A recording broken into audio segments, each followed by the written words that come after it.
Selamat malam Mas Darmawan. Selamat malam Mas Joko. Ya. Apa kabar Mas? Bagus. Ya. Baik pemirsa sekalian, ketemu kembali dengan Joko Bayu Channel. Pada malam hari ini saya sengaja menjumpai Mas Darmawan, di mana pada malam hari ini Mas Darmawan akan bercerita banyak tentang seorang penyair yang beberapa waktu yang lalu itu hilang secara misterius. Barangkali semua pemirsa sudah tahu siapa penyair itu, yaitu namanya Mas Widji Tukul. Oleh karena itu, karena Mas Dawan ini beliau sangat dekat sekali dengan penyair Mas Widji Tukul sejak beberapa puluh tahun yang lalu, sehingga beliau paling tidak mengetahui dengan pasti proses atau kejadian-kejadian yang dialami oleh Mas Widji menjelang penyair itu dalam tanda kutip diculik. Oleh karena itu pada malam hari ini terima kasih Mas Darmawan, namanya Sugiarto Budi Darmawan, biasanya dipanggil oleh Mas Tukul itu Mas Gi ya Mas ya? Iya.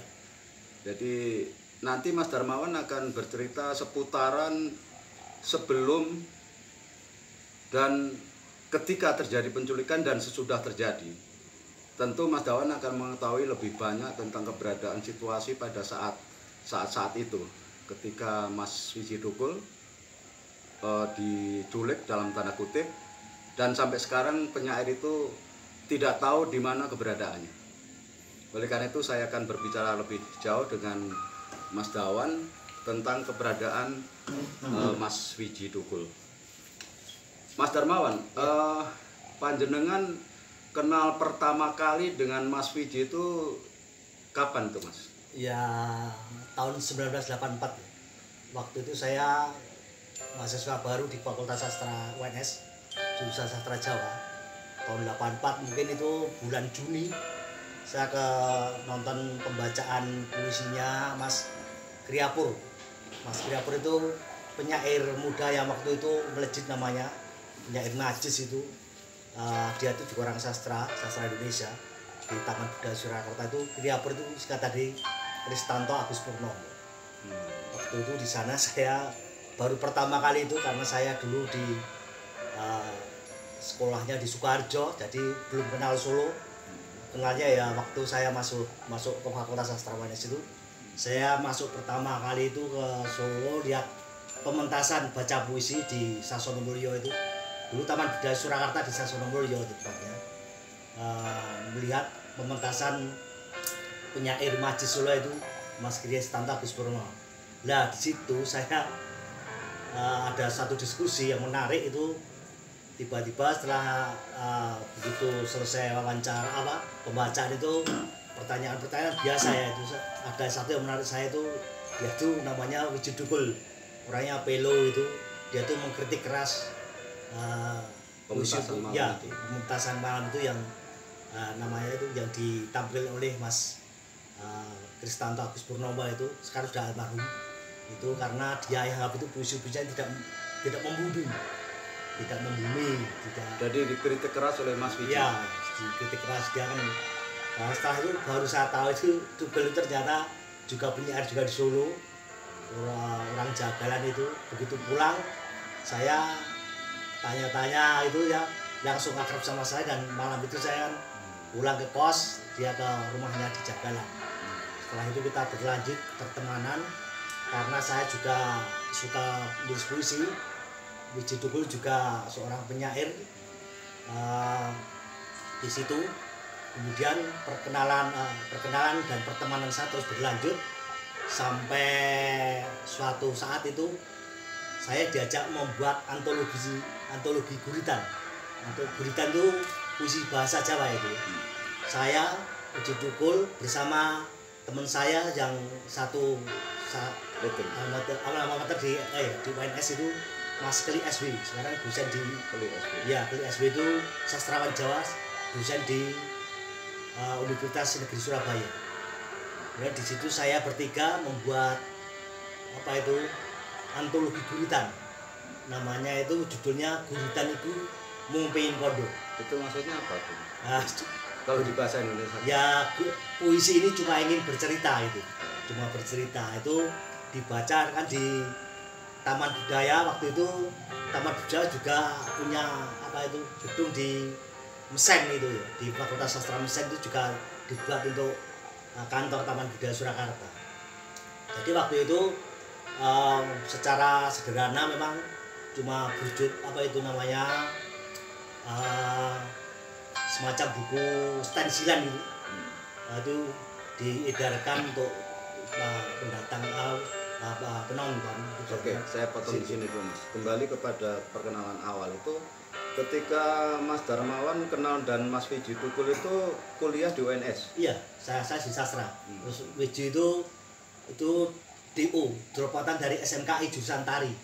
Jadi ya Mas Wiji itu dulu di SMKI, Sekolah Menengah Karawitan Indonesia, itu Kanada. Sekarang sudah ganti. Terus panjenengan di Fakultas Sastra di UNS. Iya, di UNS. Tahun berapa Mas tadi? Saya 84, 1984. Waktu itu kampus sastra masih di Mesen. Di Mesen. Waktu itu Mas Wiji belum terkenal. Sudah Dikenal oleh masyarakat khususnya di Solo. Sudah. Dia itu setiap kali ada diskusi pasti tampil. Dia itu orangnya vokal sekali.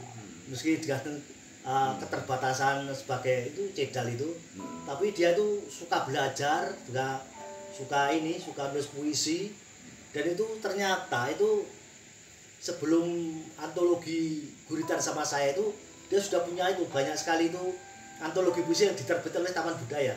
Antara itu karyanya Mas Wiji. Iya, si Pelo dan lain-lain itu banyak ada. Saya itu punya apa itu? Sebenarnya punya itu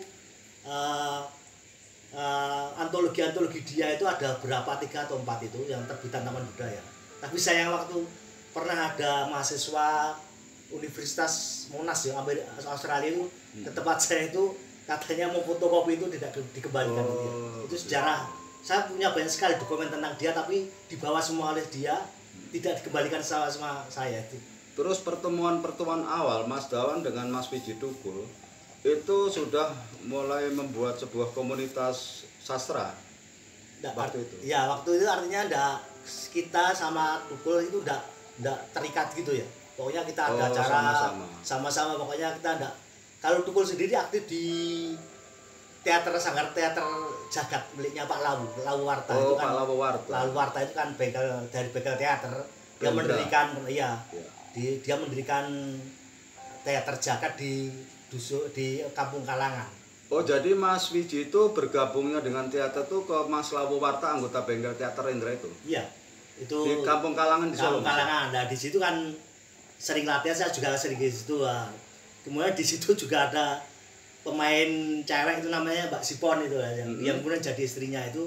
Dia tuh saya Tukul sama Sipon itu aktifnya di bengkel di teater Jagatnya Pak Lawu itu.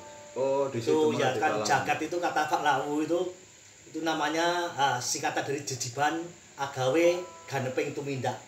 Bahasa Jawa. Iya, Jawa itu. Jadi artinya kewajiban itu membuat kita harus bertindak dengan lebih lengkap itu. Menurut Mas Dawan, apakah sebelum masuk ke sanggar seninya Pak Lawu itu, menurut sampean, sepengetahuan sampean, apakah Mas Tukul itu sudah berpuisi atau menjadi penyair? Sudah. Dia itu jadi sebelum saya ketemu dia kan sudah punya antologi itu yang diterbitkan oleh TBS. Antara yang saya ingat itu si Pelo. Dia kan si Pelo itu dia tuh puisi antologi dia. Pelo si itu apa? Cedal. Ngomongnya tidak jelas gitu. Iya, cedal bahasa Indonesia cedal. Oh, Pelo, nama Pelo.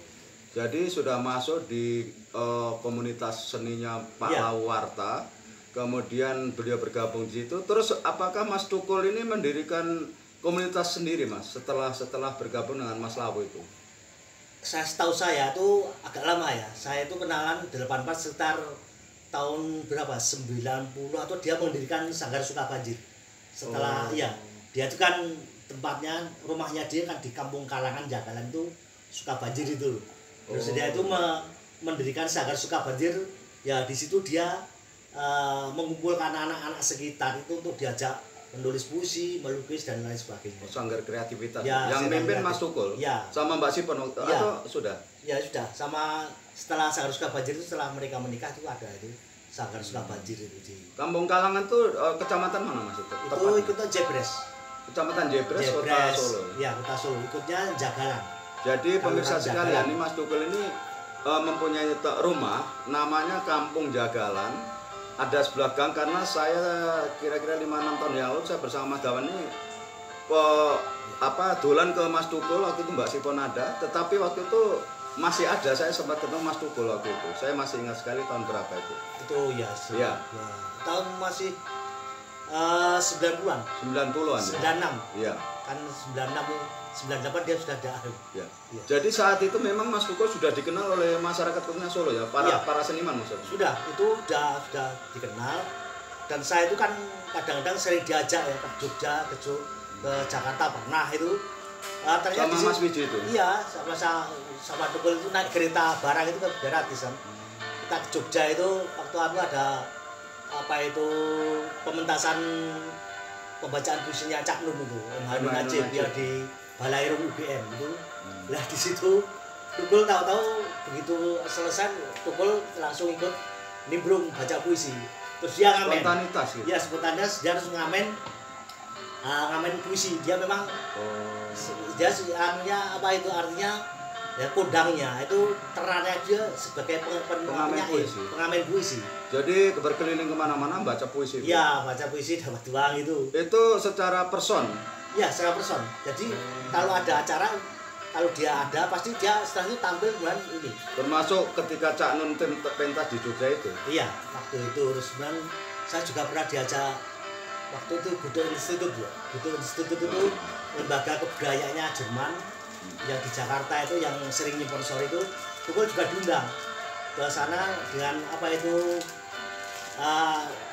di situ bersama penyair Leon Agusta seperti Norta Masardi dan sebagainya itu kan oleh Goethe Institute dan difasilitasi untuk menerbitkan puisi, salah satunya itu Puji Tukul. Saya juga ingat waktu itu saya bersama almarhum Linus Suryadi itu juga ke sana itu di situ di Goethe Institute itu pembacaan puisi di Kedutaan Besar Jerman waktu itu. Tukul juga ngamen. Jadi dia juga selain puisinya puisinya di terbitkan oleh Goethe, dia juga ngamen puisi di situ itu. Ya itu. Suatu angkatannya Mas Tukul tahun-tahun itu tuh menurut sampean yang sampean ingat siapa-siapa Mas yang sudah sejajar dengan Mas Tukul, Mas Wiji. Selain Mas Lea barangkali. Kalau Mas Lea itu masih sendiri ya? Iya sendiri. Oh, kalau di Tukul itu bawahnya, iya. Tukul itu sebenarnya usianya di atas saya. Dia itu kelahiran 62 atau 60 itu. Oh, masih waktu itu Mas Lea belum ya. Itu Lea itu Mas Lea itu masih waktu itu masih ikut teater Gidak-Gidik loh. Oh ya, di Ya, Mas Anindawan. Di Anindawan itu Ya. dia ikut Gidak-Gidik tapi Lea sudah seperti itu. Dia itu tampilnya Ya, kalau baca puisi bagus sekali. performanya bagus. Iya, performanya Rendra aja kalah mungkin gitu. Sama Lea itu. Kemudian Mas, ketika panjenengan bertemu dengan Mas Tukul, ini kita mengarah kepada kenapa sampai Mas Tukul itu hilang misterius sampai sekarang dan tidak diketahui di mana rimbanya. Nah, mungkin kita akan menjurus ke situ, Mas Darmawan. Apakah pernah Mas Tukul pernah ke rumah ini, ke Desa Galmati ini? Iya, dia sering sekali nginep waktu kita rumahkan saya di sana masih ya. di timur. Ya timur itu ya. Dia sering nginep. Dia itu pernah juga buat batu bata sama saya. Ya itu saya ingat itu buat batu bata terus malam-malam itu tidur di situ. Tetangganya datang katanya anaknya yang pertama Fitri itu kan masih kecil itu, Fitri Ngantiwani itu sakit. Saya antarkan pulang. Itu memang seperti itu. Jadi bapak saya, ibu saya itu sangat kenal sekali dengan Tukul. Kalau datang itu kadang-kadang ini dikasih beras untuk ini. Oh, begitu. Ya seperti itu. Terus, itu waktu itu berarti Mas Tukul sudah berumah tangga dan punya anak Mbak Fitri Ngantiwani dengan Mas Fajar Merah. Fajar Merah itu agak belakangan ya. Itu Fajar Merah itu tahun Oh iya. Enggak, 94, Iya. 97 lahirnya itu. Itu Ya, waktu ke Galmat itu sampai ingat tahun berapa Mas itu? Kira-kira saja. ya itu setelah saya kenal itu sering sekali. Jadi, Itu jauh sebelum 8 Mas Dukul hilang. Iya, 84 itu begitu saya kenal beberapa bulan baru dia dulang ke sini. Dia dulang ke Tegalmade sampai ini dia suka kan dulang-dulang ke teman gitu. Ya. Itu rumahnya di Kalangan. Kemudian menjelang ini Mas, kita akan menjurus ke bagaimana sampean terakhir ketemu Mas Dukul sebelum beliau hilang itu di mana Mas? Gini, saya teringat itu peristiwa 27 Juli ya. Ya, 27 Juli itu kan tanggal 27 Juli kan meledak peristiwa itu. Ya. Kemudian saya enggak, kalau tidak salah itu 27 Juli tahun berapa itu Mas? 97 ya? 97. 97. 97 98. Enggak, 97 itu. 97 ha. Itu saya kan baca koran itu kan ada ini PRD lah. Saya itu gini, Dukul itu kan salah satu aktivis PRD. Dia itu ketua Partai Jateng. Rakyat Partai Rakyat Demokratik yang didirikan Budiman Sujatmiko itu. Iya. Nah itu kan dia itu salah satu pentolannya Dukul itu. Tapi dia itu di bagian keseniannya namanya Jaker. Jaringan Ya, jadi sayap kesenian sayapnya partai PRD itu. itu yang ketuai Dukul itu namanya Jaker. Jaringan Kerja Kebudayaan Rakyat. Khusus membawa bidang kesenian. Ya, nah di situ kan saya bahas tahu. Pasti itu Dukul di Bura Barat. Setelah itu 27 Juli meledak, saya mungkin sorenya itu tanggal 28 mungkin saya masih dolan ke sana. Ke Mas Dukul. Iya, masih bicara-bicara itu ya udah. Pokoknya ya Itu menjelang sudah. Mau ini meledak sudah meledak itu. Sudah. Saya kan ke sana karena tahu PRD tersangkut masalah itu. Pasti Oh, terus sampai langsung ke sana. Saya sana sorenya atau 28 ya Bun. 8 Juli itu saya ke sana. Setelah itu udah ketemu lagi. Terus setelah itu lama sekali saya kan masih dulan-dulan ke tempat Jipon. Lah saya tahu saya diintai-intel ya itu.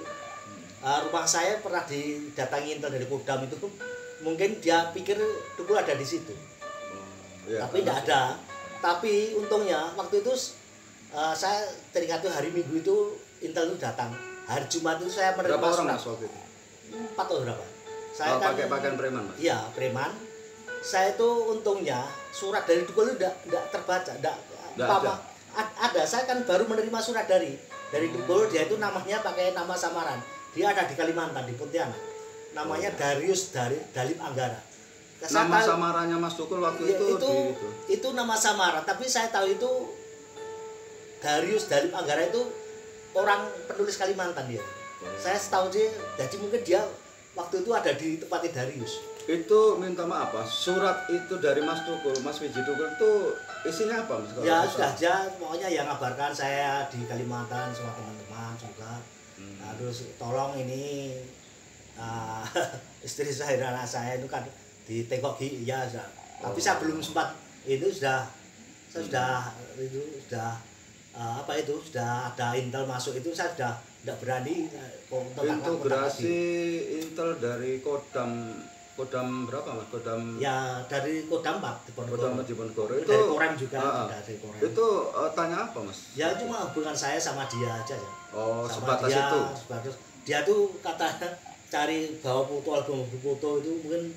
Terus foto sampean ada situ? Tidak ada. Kalau ada mungkin dia tuh mungkin ada foto-foto demonstrasi itu kan. Oh iya. Mungkin mencocokkan gambar-gambar itu. Saya tidak ada. No. Tapi saya kenal akrab Pak dia sama dia, tapi ya cuma sebatas sebagai teman dan apa itu. Artinya dalam hal sastra, puisi saya mau teman sama dia. Dan saya tahu memang Dukul itu kan dikejar terus. Dia tuh waktu peristiwa pemogokan buruh Sritek itu yang 12.000 itu dia itu salah satu motor penggeraknya.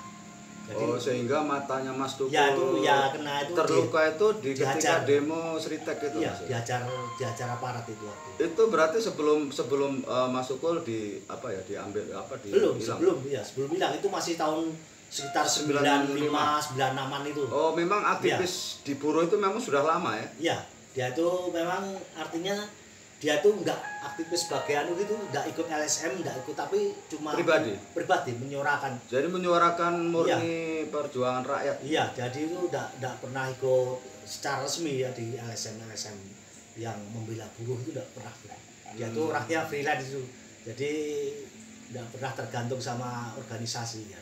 Juga penulisan di dalam penulisan juga di dalam LSM aktivitas juga tidak ada sangkut pautnya. Terus kita kembali ke titik tadi setelah sampai ketemu Mas Wiji Tukul ternyata sering ke Tegal Mati dan bahkan sering nginap di rumahnya Pak Sastro dulu ya. Ya. Sampai ikut buat bata dan seterusnya. Dari situ terus lanjutan itu bagaimana setelah sampai tahu Mas Wiji hilang itu sampai juga rasa takut waktu itu? Iya, saya itu setelah tahu dia itu hampir berapa bulan tidak bisa tidur. Tidak bisa tidur kan waktu itu kan yang namanya apa itu aparat TNI itu kan kuat sekali zaman Pak Harto. Yeah. Jadi setiap gerak itu bisa mereka tanpa langsung komando bisa langsung tangkap itu kan. Ya, zaman Orde Baru itu. Seperti itu kan kita sudah tahu semua seperti itu sih. Bisa saya nanti juga cari-cari buku terus nanti umpama saya itu waktu surat itu ada harus intel itu saya tetap kena karena saya tahu lokasi dia. Saya kan bisa kena pasal penyembunyian buron itu. Nah itu suratnya itu enggak diminta surat enggak, artinya enggak karena enggak tahu. Oh, setelah itu enggak saya taruh di mana itu hilang. Tapi memang sampai terima surat itu. Memang saya terima tapi waktu itu saya baca sudah saya di meja, taruh meja sudah. Maksudnya sempat dibaca oleh intel ya? Enggak. Oh enggak. Ya kan enggak mungkin ya sampai enggak. Nah, dari situ Mas terus kan sudah hilang berarti setelah perjalanan berapa tahun itu sampean masih komunikasi dengan Mbak Sipon istrinya? Masih, saya itu sering ke sana kan juga ini kan. Saya itu kadang-kadang masih sampai sekarang itu kadang-kadang masih ngipi. Tukul seakan-akan pulang itu loh. Saya juga heran kok Tukul ini kok. Jadi saya ini Tukul pulang. Saya ke tempat Sipon, ya toh ngipi ketemu Tukul. Sampai sekarang kadang-kadang masih kadang-kadang masih ngimpi itu Tukul boleh enggak itu. Akhirnya setelah itu sudah pisah berapa lama Mas dari titik mulai Mas Tukul hilang lenyap itu? Ya itu 96 ya tuh. 96 terakhir ketemu itu sampai sekarang belum sekali. Sampai sekarang. Ya, sampai sekarang juga masih jadi polemik, artinya Tukul itu masih ada antara ada atau tidak? Masih ada kan juga ada. Kalau diculik yang di mana kalau dia itu disembunyikan, katanya disembunyikan kawan-kawan tuh sampai sekarang katanya juga enggak ada. Iya, sudah puluhan tahun. Itu yang paling misterius kalau yang siapa itu yang mahasiswa itu ketemu dan juga memang diculik itu kan. Ada yang masih hidup dan sudah ada yang iya, tidak seperti itu. Terus hubungan sampean sama Mbak Sipon sampai sekarang juga masih kadang-kadang saya kemarin kita ketemu sama anaknya Mas Tukul Fajar Merah di TBS Mas ya. Iya, Fajar Merah sudah ini yang sudah ditinggal masih kecil itu kan. Anaknya Mas Tukul tuh satu. Iya, Fitringan Diwani itu. Itu sudah nikah sekarang. Sudah nikah. Dia juga aktif dalam dunia penulisan sekarang ya. Mbak Fitri. Ada di YouTube itu cari itu Fitringan Diwani. Terus Mas Fajar? Fajar itu dia tuh sukanya musik, dia itu pemusik. Sudah tampil beberapa kali di TV Metro TV, di swasta. Iya. Dan kalau dia aturannya persis seperti Tukul kan. Terus rumahnya Mas Tukul Wiji Tukul itu sampai sekarang masih di Kalangan Mas? Masih di Kalangan masih. Yang dulu rumah itu? Iya, yang sebelah utara jalan itu. Masih di situ kan rumahnya Bapak Esipon. Oh. Ya, kalau Rabu ke utara sedikit kan rumahnya Mas Lawu. Ini flashback ke belakang Mas Tukul itu anak seorang tukang becak atau? Iya, memang tukang becak. Saya itu siapa itu nama Pak Wiro itu siapa itu dulu rumahnya di pinggir sungai itu di kampung waktu itu namanya di Boro. Jadi Boro itu sebelah sananya Kalangan. Boro itu dia juga Jagalan tapi namanya kampung Boro. Itu lebih kumuh lagi itu kan. Dan Tukul itu kan yang pertama namanya Tukul itu Wiji Tukul. Kemudian kedua itu Wahyu Susilo. Wahyu Susilo itu dulu kuliahnya di Sastra Sejarah, sekarang dia itu direktur Migrancar. Jadi orang besar ya. Dia kan di Wahyu Susilo cari ada direktur Migrancar. Saudara Mas Tukul yang ada itu tadi yang namanya Temon. Itu adanya Tukul yang paling kecil itu itu saya teringat tuh waktu meninggal saya juga ke sana itu teman. Oh, Mas Teman sudah meninggal. Sudah meninggal itu. Kalau Mas Wahyu masih? Makanya masih di Jakarta, dia kan jadi orang penting. Selain ya. Mas Teman? Enggak ada, sudah Oh, berarti 3 orang saudara Iya. Mas Tukul itu ya? Iya. Ibunya namanya siapa tahu? Ibunya Mas Tukul. Enggak betul tahu saya. Oh iya, bapaknya yang kenal ya? Ya, Pak Wiroto siapa Iya. tukang becak saya udah. Menurut budak itu. sampean Mas, kan sampean sudah sangat akrab sekali dengan Mas, sudah menjadi satu hati lah. Karakter Mas Tukul gimana Mas? Dia itu paling kritis, dia itu suka pokoknya apa-apa dia ya enggak apa itu enggak cocok sama itu Langsung dilawan. Langsung dilawan, langsung ini dia itu juga suka belajar, baca buku itu paling paling suka dia itu kan kelewaan kan. Kelewaan, beli-beli buku itu. Iya. Itu sama ini. Ya ini pemirsa sekalian, ini ada buku-buku yang Mas Dawan punya perusahaan mini ya. Ini tentu ada bukunya Mas Wiji juga banyak Mas ya ini. Nah ini Mas Dawan punya mesin ketik dulu ya waktu zamannya Iya. zamannya Mas Tukul itu ya. Ini sampai waktu jadi mulai jadi Iya. penyair itu Mas ya. Iya. Itu kalau sayang sekali, saya itu dokumen tentang Tukul itu hilang semua. Artinya yang tadi Ya, tadi, dulu saya ini yang sudah Iya. rusak-rusak ini banyak nah, sekali. itu kan ada itu kan itu yang terakhir saya dipinjam oleh mahasiswa itu S3 itu untuk disertasi mungkin. Saya kan dulu juga meliput sebagai wartawan ya. Oh, Saya itu iya. nulis Wiji Tukul itu terakhir itu di majalah Jayabaya. Oh, dulu Mas Dawannya juga wartawan? Iya, saya kan sering nulis. Waktu kuliah itu sambil wartawan? Iya, saya itu nulis soal Tukul di Kartika Minggu pernah, di Suara Merdeka, di majalah Jayabaya, kemudian di Kedaulatan Rakyat itu pernah, di Mutiara juga pernah majalah itu. Tapi banyak bukan juga. karena wartawan sampean karena Mas Tukul, tapi karena Nah, sampean penyair juga. Ya, saya penyair setelah kenal Tukul baru saya ikut kursus wartawan kan. Terus saya juga wartawan, terus kemudian saya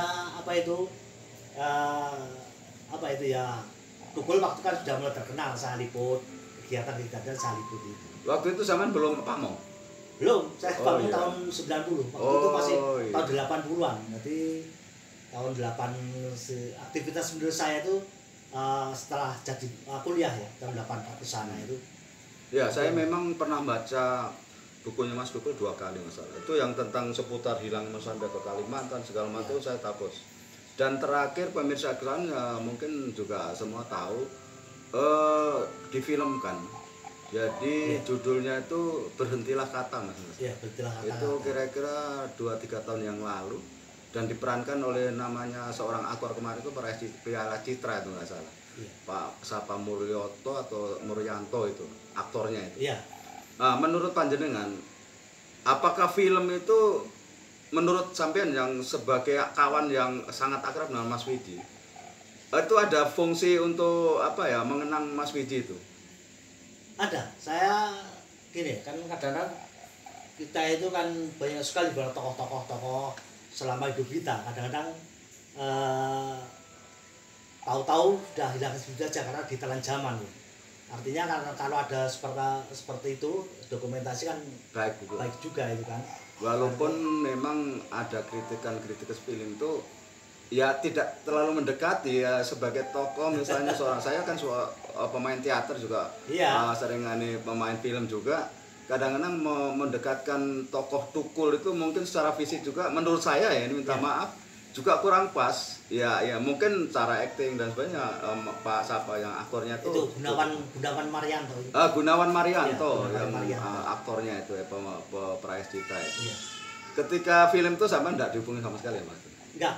Ya, karena saya cuma pernah itu dari Kanada itu ya buat film itu tentang Tukul juga saya pernah pernah dibuat film dari Kanada waktu itu Kanada sama TBS itu ya waktu film itu, dokumenter jadi saya juga diminta untuk kesaksian saya sebagai teman Tukul itu selama saya sebagai teman sebagai waktu itu syutingnya di bawah pohon asem itu syutingnya di Galmah di sini iya itu kan dari TBS yang Mas Suryanto saya itu Mas Lis itu sama kru dari TBS itu pernah itu sama tim dari Kanada itu pernah buat film dokumenter dan film itu katanya pernah juga diputar, tapi saya tidak tahu diputar di mana. Iya, iya. Karena apa itu ada katanya itu masih banyak potongan-potongan kata kan yang dipotong dan tidak utuh gitu.